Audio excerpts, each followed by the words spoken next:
Quiero empezar diciendo, se va a poner un texto en la pantalla. Creo que la mayoría de nosotros lo conocemos. ¿Qué le parece si nos ponemos de pie para decir estas palabras? Si usted necesita ver la pantalla, mírela. Si no necesita ver la pantalla, no la vea. Pero a Jesús le preguntaron cómo orar, y Jesús está hablando de que no debemos repetir una y otra vez la misma cosa, etc. Y dice Jesús, cuando ustedes oren, oren así. ¿A la pantalla? Padre nuestro que estás en los cielos, santificado sea tu nombre, vénganos tu reino, hágase tu voluntad como en el cielo, así también en la tierra. El pan nuestro de cada día, dánoslo hoy, y perdónanos nuestras deudas, como también nosotros perdonamos a nuestros deudores.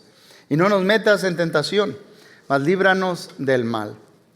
Porque tuyo es el reino, el poder y la gloria por todos los siglos. Amén. Pueden tomar asiento, hermanos.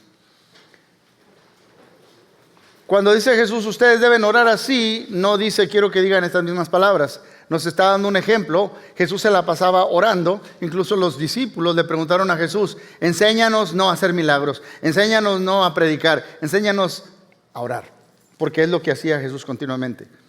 Y en esta oración modelo, si usted vio, las primeras expresiones son de conversación ¿con quién? Con Dios. Queremos que su nombre se santifique. Queremos que venga su reino. Queremos que se haga su voluntad así como se hace en el cielo, aquí en la tierra. Luego hay una parte que incluye nuestras necesidades. Que lo básico, lo necesario para el cada día, no me falte, Señor. Y que yo me pueda relacionar bien con mi prójimo. Que no haya amargura en mi corazón que pueda perdonar. Entonces empieza con Dios y luego la relación que tenemos con otras personas y luego termina otra vez ¿con quién? Con Dios. Como decía el hermano de los cantos, empezamos a los pies de Cristo y terminamos a los pies de Cristo. Porque tuyo es el reino, el poder y la gloria. Empezamos con Dios, terminamos con Dios y ahí en medio tenemos algo para nosotros. Estas palabras que acabamos de ver se repiten muchas veces. Las he escuchado yo en partidos de fútbol americano. Cuando yo estaba en la secundaria, antes de salir a jugar, orábamos y luego ya que terminamos la oración, ¡vamos a destruirlos! Se oía raro, ¿verdad? Pero se dicen en muchos lugares y me pregunto si sabemos lo que estamos diciendo o lo que implica. Yo quiero que entendamos algunas cosas, mis hermanos. Quiero que quede bien claro lo que voy a decir, porque esto es una enseñanza. Y va a haber muchas enseñanzas en el proceso, pero pónganme mucha atención. Dios es un Dios que se comunica con nosotros. Jesús nos dice, cuando tú hables con Dios, habla de esta manera. ¿Y qué palabra usa Jesús? Quiere que tú uses con Él. Padre, eso es una relación. Es la relación más íntima que hay. Sí, Yahweh Jireh, Jehová Jireh, Jehová Rafa, Jehová esto. En el Antiguo Testamento todos los nombres de Dios. El nombre más íntimo de Dios es Padre. El creador de todo el universo, dice Jesús, llámale Padre. Entonces Dios se ha comunicado. Y Dios es un Dios que se comunica, que habla. Yo les decía en las lecciones que traje en diciembre que Dios no está alejado como los dioses de los antiguos, que está allá muy lejos y hay que tenerlo tranquilo. No, es un Dios que entra en el tiempo y en el espacio. Les dije que nosotros sabemos del poder de Dios y de la sabiduría de Dios viendo la creación. Pero para conocer el amor de Dios, Él vino a este mundo y se encarnó. Como nos recordaba el hermano Vinicio, tenía que venir en carne y hacer en esa condición, hacer un sacrificio por nosotros. Dice el escritor a los Hebreos, en el capítulo 1, versos 1 y 2, dice, Dios, habiendo hablado muchas veces y de muchas maneras en otro tiempo a los padres por los profetas, es el Antiguo Testamento, dice el escritor de los Hebreos, en estos postreros días nos ha hablado, ya lo hizo, nos ha hablado por el Hijo a quien constituyó heredero de todo y por el cual asimismo hizo el universo. Dios ya ha dado a conocer su voluntad a la humanidad. Si Dios quiere que tú y yo y la humanidad sepan algo de Él, ya lo expresó, ha hablado. Y su mensaje es Dios Hijo encarnándose, viniendo a este mundo como celebramos en la Navidad, con el fin de morir por nosotros, como celebramos ahorita en la comunión que estuvimos tomando, para morir por nosotros. Pero Dios ya ha hablado. Dios ya ha hablado. Así que si usted quiere tener una relación con Dios, yo lo animo a que tenga su Biblia en un lado. Si vamos a empezar 21 días de ayuno y oración, y si usted va a estar orando, tenga la Biblia a un lado y escuche lo que Dios tiene que decirle. Regularmente cuando alguien sale del bautisterio, después de ser bautizado, le digo, mira, es importante que tú hables con Dios. ¿Cómo le llamamos a eso? Orar. Y es importante que tú escuches a Dios. ¿Cómo hacemos eso? ¿Ah? Lea la Biblia. Lea la Biblia. Dios ya ha hablado. Es un Dios que se comunica. Dice Santiago, y aquí es donde quiero ver que veamos la importancia de la fe en el proceso de la oración. Dice Santiago, si alguno de ustedes tiene falta de sabiduría, pídala ¿a quién? A Dios, el cual da a todos abundantemente y sin reproche. Si necesitamos algo, dice Santiago, pídeselo a Dios. Él te lo va a dar. Y te lo va a dar una abundancia. Especialmente si le pides sabiduría, Él te va. ¿Qué debo hacer? ¿Necesitas sabiduría? Pídele a Dios, Él te lo va a dar. Pero hay algo muy importante. Pero pida, dice Santiago, ¿cómo? Con fe. No dudando nada. Porque el que duda es semejante a la onda que es echada del viento de un lado a otro. No piense pues que quien tal haga que recibirá cosa del Señor. Entonces dice Santiago, si pides a Dios algo, cuando hables con Él, tienes que pedir con fe. Tienes que pedir con fe. ¿Qué es la fe? El escritor de los Hebreos en el capítulo 11 nos dice en el capítulo 11 verso 1, es pues la fe, la certeza de lo que se espera, la convicción de lo que no se ve. Es una seguridad, es una certeza, es una convicción, es estar convencido de algo. Y fe tiene que ver con dos cosas muy interesantes, con cosas invisibles y con cosas en el futuro. Si lo estoy esperando, está en el futuro, todavía no lo tengo. ¿Ok? Si es una convicción de algo que no veo, entonces es algo invisible. Cuando mis ojos, hay un canto que dice, mis ojos serán mi fe, cuando estemos en la presencia de Dios, cuando ya recibimos la bendición, entonces esa fe ya se tornó en realidad. Vi un milagro hecho, etcétera. Vi la manifestación de Dios de alguna manera en lo que estaba pidiendo. Pero fe tiene que ver con cosas invisibles que no se ven y con cosas que están en el futuro, que estamos esperando. Entonces, si voy a orar, tengo que hacerlo con fe. Dice el versículo 6 de ese mismo capítulo, pero sin fe es ¿qué? Imposible. ¿Sabe qué quiere decir imposible en griego y todo eso? Imposible. O sea, no se puede. Es imposible agradar a Dios porque es necesario que el que se acerca a Dios crea que le hay y que es galardonador de los que le buscan. En otras palabras, alguien me está escuchando cuando estoy haciendo una oración. Hay personas que dicen, pues ya lo llevamos ya le dimos medicina, ya lo llevamos al médico y ya hicimos todo y está en cama. Diles a los hermanos ahí que oren también, más para cubrir todas las bases, dicen los americanos. No. Mi mamá decía, dale la medicina con fe, llévalo al médico con fe, manténlo con fe. De principio a fin, Dios tiene que estar ahí. Es con fe. Si usted va a orar que llueva, llévese el paraguas. Esa es la convicción, esa es la certeza. Vamos a orar con fe, porque sin fe es imposible agradar a Dios. No se puede agradar. Y si no pedimos con fe, no esperemos recibir nada. La fe es un prerequisito para hablar con Dios. La fe es un prerequisito para hablar con Dios. Ahora, ¿qué es fe?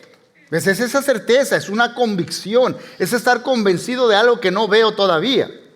Yo a veces cuando estoy evangelizando le digo a una persona, imagínense que un niño sale de la escuela y todos los niños, unos se van en autobús, otros pasan a recogerlos y ahí está un niño, está esperando que pasen a recogerlo.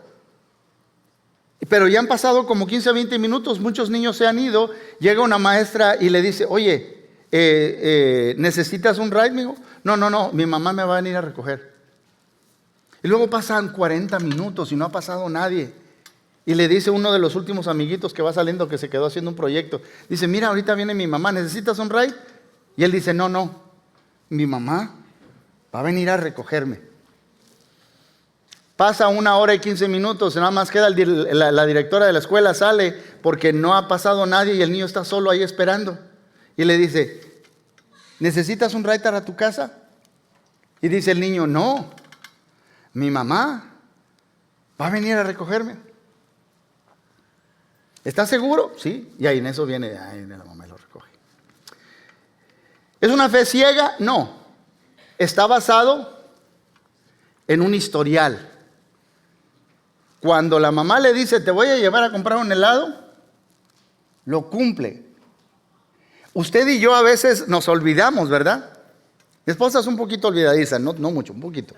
Pero mi niña, la mayor, es buenísima. Pero tú dijiste, mami, y le digo, ten mucho cuidado con lo que digas, porque a esta niña no se le va nada. Tú prometiste, ya lo dijiste. ¿Okay? Si ese niño tiene una relación con una mamá que le dice que lo va a llevar y nunca lo lleva, que le va a comprar y nunca le compra, que le va a dar un permiso y nunca se lo da. Cuando está esperando media hora y le dice el amiguito, oye, ¿necesitas un ride? Sí, vámonos. Dios, estábamos cantando de sus promesas, que Dios es un Dios que cumple lo que promete. Es un Dios fiel. Vimos en la semana pasada que vimos el servicio en línea, hablábamos de la fidelidad de Dios. Que Dios cumple lo que Él promete. Él cumple lo que promete. Entonces yo quiero que entendamos que fe es creerle a Dios, es actuar conforme a sus promesas. Porque la fe es una acción. La fe entra a través de toda la Biblia, tiene que ver con valor. Es dar ese paso de fe. Otra ilustración que yo pongo que es media tonta, pero le digo, hablando de este mismo tema, hay casas en el norte de Estados Unidos que tienen sótano, ¿verdad? Imagínense que alguien abre la puerta, le dice la mamá al niño, dile a tu papá que ya la cena está lista. El niño abre la puerta y el papá, hay una parte así con baranda y hay unas escaleras para acá. Y cuando abre la puerta, el papá ya terminó y apaga el foco. El niño no lo ve y dice, papá, dice mamá que la cena está lista. Y le dice el papá, sí, mijo, aquí estoy. Salta, papi, te agarra. El niño no ve al papá, está todo oscuro. Cruza la baranda. Salta. Está donde viene el ruido, ¿eh? Yo te estoy viendo, yo sí te estoy viendo a ti. Brinca. Y el niño se lanza. El papá lo agarra. ¿Es una fe ciega esa? Otra vez no. El niño dice, reconozco que es la voz de mi papá, porque hay ovejas, las ovejas reconocen la voz de su pastor. Él reconoce la voz del papá. Al menos que la hermanita haya grabado la voz del papá. Soy yo, mijo. Brinca. Y se debe. Pero actuamos por fe. La fe es una acción. La fe no es un sentimiento. ¿Ok? La fe es acción. Es una acción. La fe es algo que se mueve, algo que se nota, algo que se deja ver. Jesús, que anduvo caminando por Palestina, elogió la fe de dos personajes. Uno que estaba más allá de la frontera, una mujer en Tiro y Sidón. Dice, yo no quiero un plato, nomás lo que caiga de los pedacitos. Y la otra de un romano. O sea, que su gente no, pero la de un romano que le dice, no tienes que venir a mi casa, yo sé que tú eres judío, no puedes entrar. Nada más di la palabra y mi siervo va a sanar. Necesitamos de fe porque es un prerequisito. Ahora sí, voy a hablar de una historia. Si tienen sus Biblias, si no quiero que vaya a su casa, saque su teléfono, nada más no haga textos, vea Juan capítulo 11 y si no, vea la pantalla. Pero hay una historia en Juan capítulo 11 donde Jesús va a ver a sus amigos, Marta, María y Lázaro. Y le mandan a Jesús, dice lo siguiente, quiero decir lo siguiente, la fe no es un sentimiento, quedamos claros, la fe es una ¿qué? Acción. En Juan capítulo 11, dice el versículo 1, estaba entonces enfermo uno llamado Lázaro de Betania, la aldea de María y de Marta su hermana. Enviaron pues las hermanas para decir a Jesús, Señor, he aquí el que amas está enfermo. La condición de Lázaro tiene una enfermedad, aparentemente ya han tratado de hacer todo lo posible, porque está muy enfermo. Y debido a esa condición que está empeorando rápidamente, Marta y María mandan un mensaje a Jesús. ¿Cómo le llamamos a eso nosotros? cuando usted habla con Dios? Ellas mandan un mensaje a Dios, están orando y le dicen a Jesús que Lázaro, y luego lo describen, el que amas, está enfermo. Está enfermo. Quiero decirle algo. Jesús había estado en casa de Lázaro, Marta y María varias veces. Y yo siempre le he dicho, no solo llega Jesús, llega todo el equipo de los 11, ¿verdad? Nunca ha llegado alguien ahí para fin de año. Llegó el primo, pero llegó con todos los niños. Échale más agua a los frijoles y más huevitos o lo que sea. Ponle migas a los huevos para que... Sí, porque llega todo el ejército y Marta está trabaja y trabaja. ¿Se acuerda de esa escena? Que Marta está sirviéndole al Señor y a todos los que vienen con él. Y María está adorando al Señor ahí a sus pies, escuchando. Y Lázaro está bendiciendo al Señor con su casa. Quiero que entendamos algo, mis hermanos. Quiero que entendamos algo. Los que aman a Dios también se enferman. Sí, Lázaro bendijo al Señor con lo que tiene, con su casa. Marta le sirve al Señor. María adora al Señor. La gente que adora a Dios, la gente que sirve a Dios y la gente que bendice a Dios también se enferma. Estamos empezando, ¿ok? Quiero que quede bien claro. Marta y María tienen una crisis porque su hermano está muy enfermo. Y le dicen, al que tú amas hay una relación. Y aunque tengamos una relación con Dios, nos vamos a enfermar. Estamos en un mundo caído, que fue maldecido por el pecado. Y ahora nos hacemos viejitos. Nadie vive tanto como Matusalén. Es más, después del diluvio duraban como 120 años, ¿verdad? Y luego, dice Moisés en el Salmo 90, 70 y 80 en los más fuertes. Como decía mi mamá, después de los 80 ya tengo vida prestada, mi hijo. Pero nos vamos a morir y nos enfermamos todos. Todos nos enfermamos. Pero miren lo que dice Jesús. Y el versículo 5 también decía, que ya no lo leí. Y amaba Jesús a Marta y a su hermana y a Lázaro. Dios los ama. Hay una persona que adora, hay una persona que sirve, hay una persona que bendice. Él tiene una relación con esta familia. Tiene una relación con ellos. Pero dice el verso 4, oyendo Jesús, dijo, cuando le traen la noticia, esta enfermedad no es para muerte, sino para ¿qué? Para la gloria de Dios, para que el Hijo de Dios sea glorificado por ella. A través de esa enfermedad, el Hijo de Dios, o sea Jesús que está hablando, va a recibir gloria. Es para la gloria de Dios. Él es Dios, Él está diciendo que Él es Dios. Pero el Padre y el Espíritu van a recibir gloria a través de esa enfermedad. Aquí hay mucha teología, mis hermanos. A veces tú y yo vamos a pasar por situaciones. Marta y María tenían una crisis y el hermano está en medio de la crisis y le mandan llamar a Jesús. Y Jesús dice que esto que está pasando es para traerle gloria a Dios. ¿Ok? Jesús lo ve de una perspectiva muy diferente. A veces tú y yo vamos a pasar por circunstancias, o Dios va a permitir que tú y yo pasemos por crisis, pero Dios tiene un propósito en medio de esa crisis.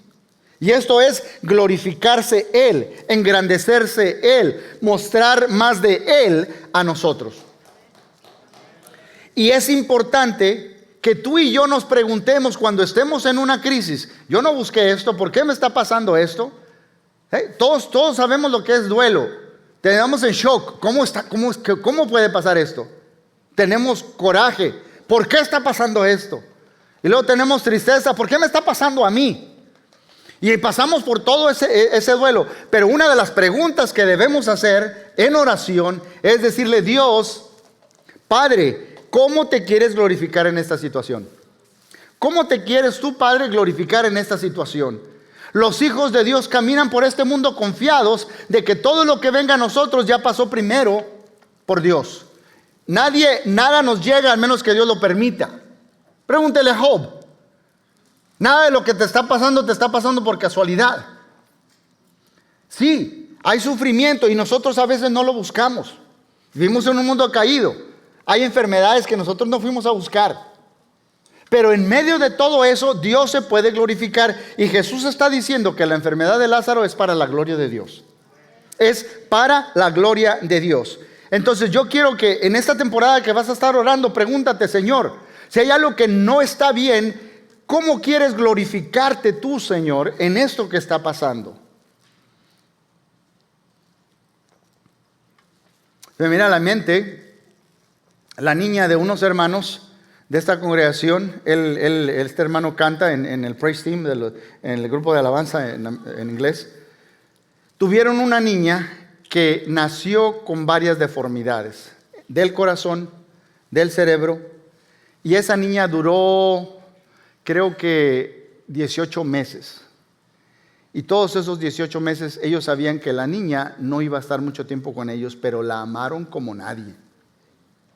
Y la oración de ellos era esta: Señor, que 1000 personas vengan a conocerte a ti a través de la vida de nuestra hija.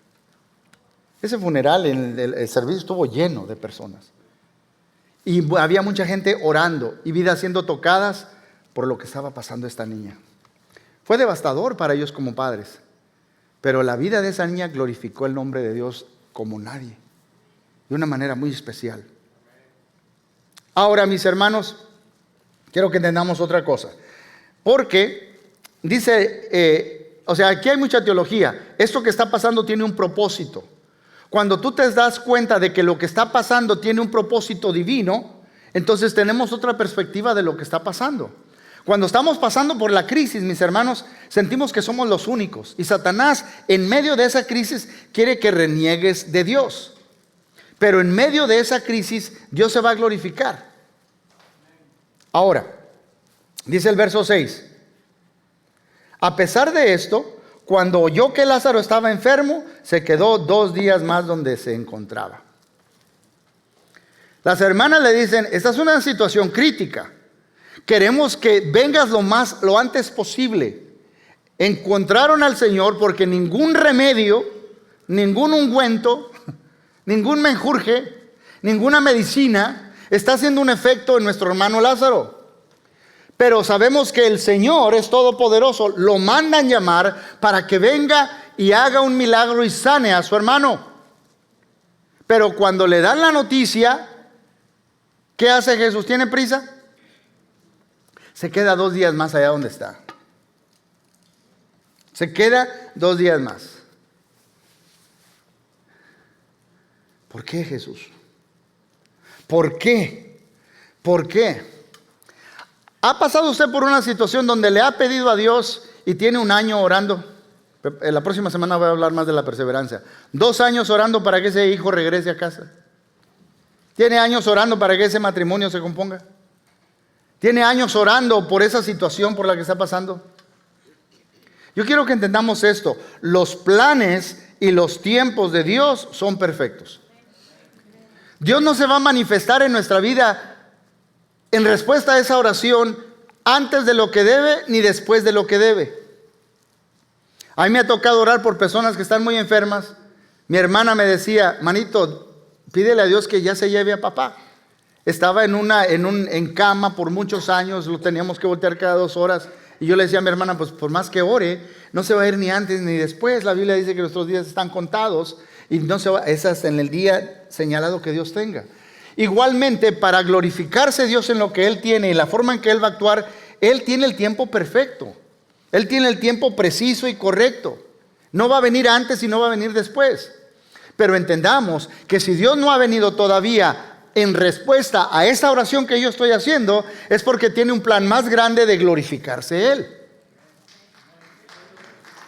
Los tiempos de Dios son perfectos. Ahora, en los siguientes versículos, dice el versículo 11, dicho esto, añadió: nuestro amigo, le dijo él a los que estaban con él, a sus discípulos, nuestro amigo, así le llama, nuestro amigo Lázaro duerme, pero voy a despertarlo. La Biblia nos presenta un término para hablar sobre Lázaro. ¿Qué había pasado con Lázaro? Se murió. Cuando llega Jesús allá, ya tiene ¿cuántos días de muerto? 4. Pero Jesús habla de dormir. Y en la Biblia, el término dormir para los que mueren se usa solamente de los que son seguidores de Jesús. Perdóneme que le diga, pero esto es la verdad.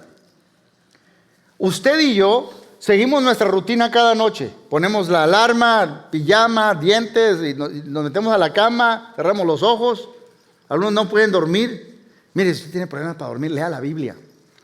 No vea una pantalla así que lo va a dejar más despierto. Lea la Biblia, funciona. La gente no me cree.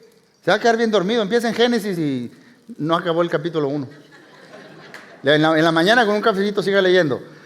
Pero a lo que voy, mis hermanos, es que cerramos los ojos y luego suena la alarma y nos despertamos y seguimos la rutina y vamos a trabajar. Pero pasaron 7 horas, 8 horas, 9 en algunos, los más sanos, ¿verdad? 9. ¿Y qué pasó? Se dice que 1/3 de nuestra vida, 8 por 3, 24, la pasamos inconscientes. No sabemos lo que pasa porque estamos dormidos. Entonces al despertar empieza todo. ¿Qué pasó en ese tiempo? El cristiano que muere en Cristo es como si estuviera dormido. ¿Va a despertar otra vez? ¿Cuánto tiempo? ¿Usted estuvo consciente del tiempo que estuvo dormido? No, solamente porque un reloj le dice. Hay unos que dicen, estoy bien refrescado, pero es como que sigue la vida. Dice que está dormido. Cuando Jesús dice, pues dicen los discípulos, pues si se durmió, pues ahí lo vamos a despertar después. Dice el versículo 14, por eso les dijo claramente, Lázaro ha muerto. Y por causa de ustedes me alegro de no haber estado ahí, para que crean, pero vamos a verlo. Me alegro de no haber estado ahí. Ahora eso está más interesante. Primero, Jesús dice, tengo buenas noticias. Esa enfermedad no es para muerte, es para la gloria de Dios. Segundo, se queda ahí 2 días más donde está. No viene al rescate en el tiempo que quiere Marta y María. Se queda ahí más tiempo. Y ahora dice que se alegra de que murió. Pero vamos a ver.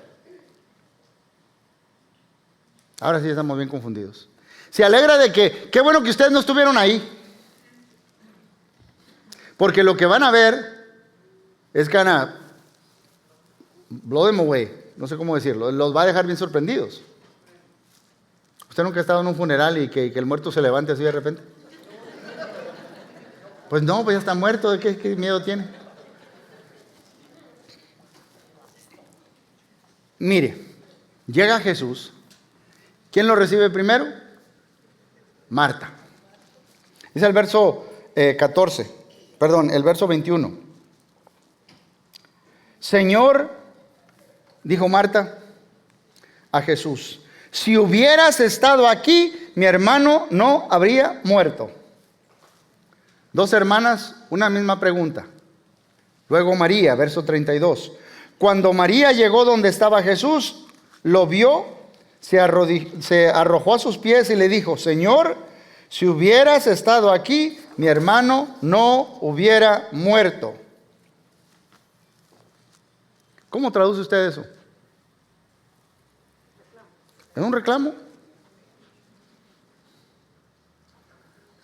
Algunos nos desesperamos con el mesero, que no nos trae la orden a tiempo y todo. Te dijimos hace más de 4 días. ¿Cuánto hay de donde estabas a donde estamos? Si usted hace geografía, unos dicen que hay como 2 millas nada más. O se quedó más tiempo del otro lado del río Jordán. ¿Por qué no viniste tan pronto cuando te lo pedimos? Ya para qué. Dicen en mi rancho. Gracias que viniste al sepelio, ¿verdad? Bueno, ya entierro, ya estuvimos todos llorando, pero aquí estamos todavía. Y llegó Jesús a la escena. Y las dos tienen la misma pregunta. Las dos expresan su dolor y su decepción a Jesús. Punto. Sé totalmente honesto al hablar con Dios. ¿Van a estar orando ustedes? Sean totalmente honestos. Sea honesto. Dios puede con todos sus sentimientos heridos. Dios puede con todas sus quejas. Dios puede. ¿A poco sus hijos no se acercan a usted y le dicen, yo quería ir? A mí se me han acercado. Pero Dios puede, sé honesto.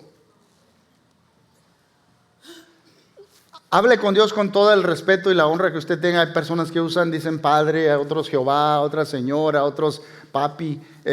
Así dijo Jesús que orásemos, ¿no? Abba, papá. Hable como usted quiera, pero sea honesto. Jesús está en el Getsemaní y dice, Padre, si es posible, pasa de mí esta copa. Yo no quiero pasar. Él sabía lo que iba a pasar. No quiero pasar por esto. Está hablando su carne. Pero no se haga conforme mi voluntad, sino la tuya. Entonces los ángeles vienen a fortalecerlo. Pero seamos totalmente honestos, mis hermanos. Sea totalmente honesto al hablar con Dios. Dios puede con la decepción que tú sientes. Dios puede con el desánimo que sientes. Te decepcionaste. ¿Por qué no llegó a tiempo? Si hubieras estado aquí, esto no hubiera pasado. Yo no estuviera llorando, yo estuviera celebrando ahorita. Pero estamos sufriendo debido a esto. Mira lo que dice el verso 22. Marta le dice, pero yo sé, si hubieras estado aquí, si hubieras llegado a tiempo, que mi hermano estuviera vivo, no estuviera muerto. Yo no sé si reconoce que está hablando con el Señor. Y le dice, pero yo sé que a una hora Dios te dará todo lo que le pidas.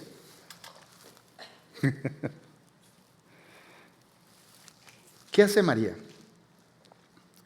María une su dolor, une su decepción a su teología. Sabe que Jesús es poderoso. Lo ha visto haber milagros. Yo sé que si tú hablas ahorita y le pides algo al Señor, Él te lo va a conceder. No quiero insultarte. Yo sé que tú no tienes límites. Yo no conozco dónde están esos límites, pero yo sé que tú no tienes. Lo que está haciendo ella, mis hermanos, es unir su sentimiento con su teología. Déjame te lo pongo de esta manera. Mantén un fundamento teológico en medio de tu dolor. ¿Qué quiero decir con esto? Confía en lo que sabes, no en lo que sientes. ¿Te has sentido con mucho dolor? ¿Estás decepcionado? No te bases en lo que sientes, básate en lo que sabes. Yo sé que Dios es fiel, yo sé que Dios es bueno. Y empezamos a hablar con fe, como David ante Goliat. El mismo Dios que ha estado conmigo cuando un león o un oso, el mismo Dios que me entregó a ese león o a ese oso quería comerse una de mis ovejas, me va a dar a este filisteo. ¿Sí me entiende? Una su sentimiento, su dolor a lo que sabe. Y esto es lo que yo sé, esta es mi convicción, esto es lo que yo creo de mi Dios en medio de este dolor. Haga lo que Marta hace. Confía en lo que sabe, no en lo que siente. Dice el verso 23 y 24. Le dice Jesús, tu hermano resucitará. Le dijo Jesús, yo sé que resucitará en la resurrección en el día final. Respondió María. Jesús le dice, tu hermano va a resucitar. Dios está fuera del tiempo y del espacio. Y María dice, sí, yo sé doctrina. Yo fui a la clase de teología. Yo sé de escatología. Yo sé que en el día final mi hermano va a resucitar. Y le dice Jesús, y aquí está la clave, verso 25. Jesús le dijo, yo soy la resurrección y la vida. El que cree en mí vivirá aún después de haber muerto. No se acaba todo cuando uno se muere. Hay vida después de la muerte. Solamente hay dos lugares donde uno va después de que se muere. Lo que determina dónde vamos es lo que hacemos con lo que Jesús dice. Y nuestra condición después de muerto es incambiable. Todas esas son verdades, mis hermanos. Jesús le dice, yo soy la resurrección y la vida. Todo tiene que ver con lo que creemos de quién es Jesús. De eso se trata todo, mis hermanos. Ahora, es muy importante, hay que unir la palabra escrita, siempre nos debe llevar a la palabra viva. Yo les dije que quiero que estén leyendo la Biblia este año. Si usted tiene un plan, lea los evangelios varias veces este año. Lea un evangelio cada mes, si usted guste. Pero esté en la palabra de Dios. Pero la palabra nos debe llevar a la palabra escrita nos debe llevar a la palabra viva, a tener un encuentro personal con Dios. Jesús le dijo a los escribas y a los fariseos, ustedes escudriñen las palabras, ellas dan testimonio de mí. Hay gente que puede leer la Biblia y no ve a Jesús. Entonces sigue ciego. Sigue ciego. Si no ves a Jesús, sigue ciego. Necesitas la doctrina para saber qué creer, pero necesitas la persona para experimentar la verdad de esa creencia. Si no puedes ver a Jesús, no estás viendo nada. No hemos visto nada. Pero Jesús le dice a ella: el que cree en mí, aunque esté muerto, vivirá. Y le pregunta: ¿crees esto? Esa es la pregunta. Jesús te pregunta a ti y a mí: ¿lo crees? Le dice: ¿lo crees, María? Perdón, Marta, ¿lo crees? ¿Lo crees? Es que esa es la gran pregunta. Teológicamente lo tengo aquí, pero lo voy a experimentar. Lo voy a experimentar cuando doy ese paso de fe. Yo sé que Jesús, si le pide, mi hermano puede resucitar. ¿Crees esto? Esa es la pregunta. Ahora vamos a la tumba. Allá está María. Allá está llorando ella. Ella no anda buscando a Jesús. ¿Estamos hablando bien honestos? A veces usted ya no quiere orar. Ya hablé con Dios y no ha pasado nada. María, la que adoraba, ahorita no quiere saber si llegó Jesús o no. Ella se fue a ver a su hermano allá a la tumba. Es el verso 28. Algo muy interesante. Luego Marta regresó a donde estaba María, y los que se lamentaban la llamó aparte y le dijo: el maestro está aquí y quiere verte.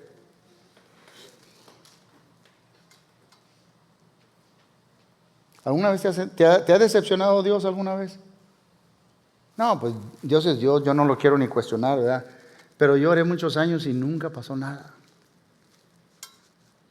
Estamos entendiendo que hay algo que Dios quiere glorificarse, pero a veces nosotros no podemos ver eso.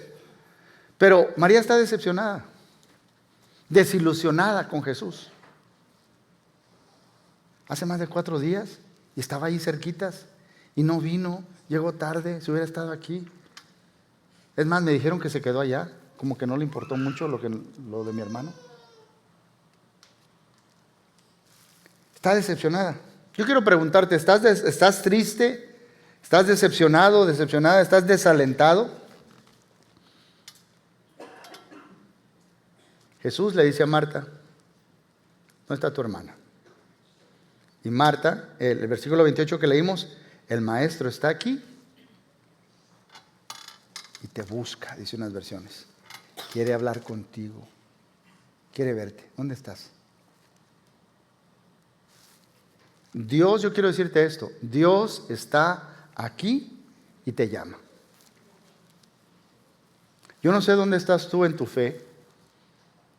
Yo no sé dónde estás tú en tu relación con Dios, en tu vida de oración. Pero si hay una tristeza en esa parte, yo quiero que sepas que Jesús está aquí y Él te está llamando. Él quiere hablar contigo. María quizás no quería hablar, pero Dios sí quiere hablar con ella. Y Dios quiere verte. Dios te está llamando. Había mucha gente llorando junto con María, y ahí llegó Jesús también. Y hay mucha tristeza y mucho dolor, pero hay un versículo que me llena de consuelo. Y ese es el versículo más corto de toda la Biblia. Verso 35 dice, ¿qué dice? Jesús lloró. Hay un Dios que nos entiende. Así como Dios le dice a Moisés en esa zarza ardiendo: yo he visto el sufrimiento de mi pueblo, yo he escuchado el clamor de su dolor, los he visitado, yo sé. Dice el escritor de los Hebreos que tenemos un sumo sacerdote en Jesús que se compadece de nuestras necesidades. Hay gente que yo no puedo entender porque no he pasado por una situación así, pero Jesús sí nos entiende. Él fue tentado en todo, pero sin pecado. Dios te entiende. No importa por lo que estés pasando, Dios te entiende. Él se compadece. Él siente tu dolor. El dolor es tan grande cuando hay un sollozo y un llanto porque el dolor es demasiado. Jesús lloró. Y esa imagen se nos debe quedar. Hay un Jesús que se preocupa, que se duele, que llora, que sufre con nosotros. En otras palabras, Jesús siente tu dolor. Jesús dice, el verso 39, quiten la piedra, ordenó Jesús. Marta, la hermana del difunto, objetó: Señor, ya debe oler mal, pues lleva 4 días allí. Jesús le dice el verso 40, ¿no te dije que si crees, verás la gloria de Dios? Le contestó Jesús. Marta procede cuando Jesús habla y Jesús dice voy a actuar. Él dice quiten la piedra.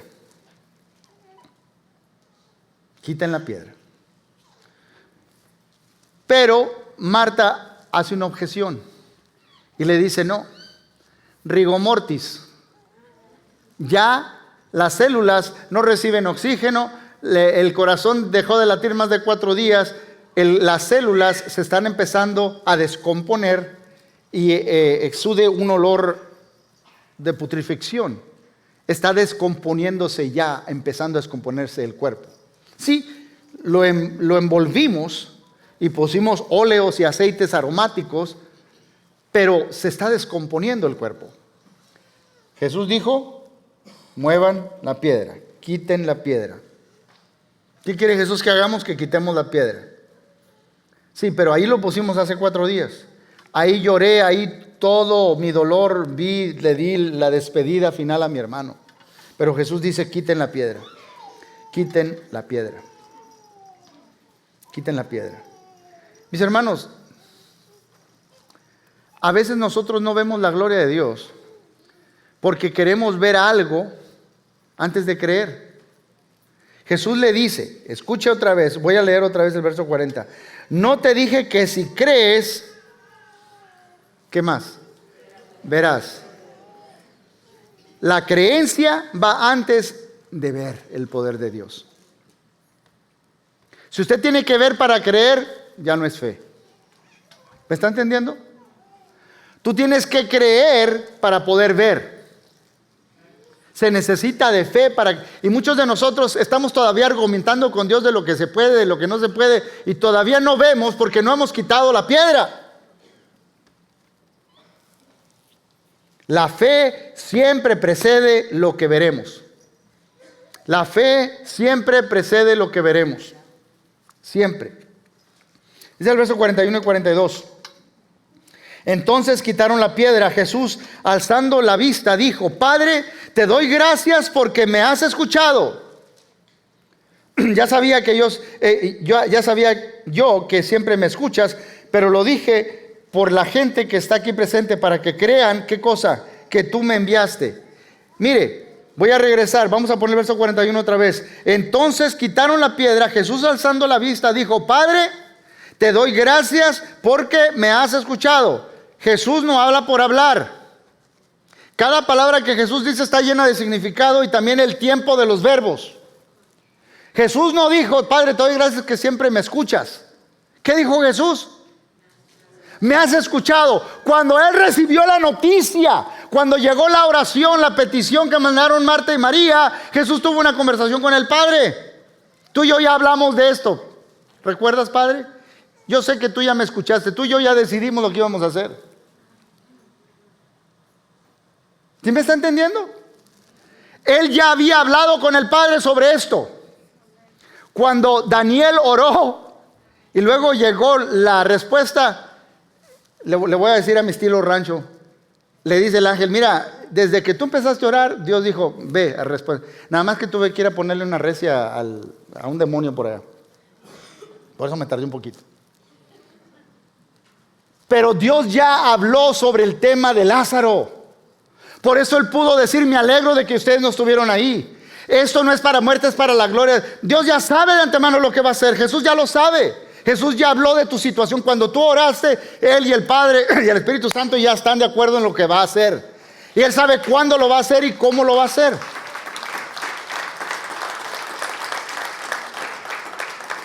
En otras palabras, yo quiero que entendamos esto. Dios Padre tiene grandes planes. ¿Se acuerda la oración que dijimos al principio de cómo nos enseñó Jesús a orar? ¿Qué quiere Dios a través de lo que está pasando Lázaro? Santificar su nombre, glorificar el nombre de su Hijo y expandir su reino, que otros crean. ¿Sí me están entendiendo? Todo lo que oramos en el Padre Nuestro, ahí está. Eso es los planes que Dios tiene. Ahora, si no has oído un no en tu crisis, sigue orando. ¿O ha estado usted orando por algo? La próxima semana vamos a hablar de la perseverancia. Sigue orando.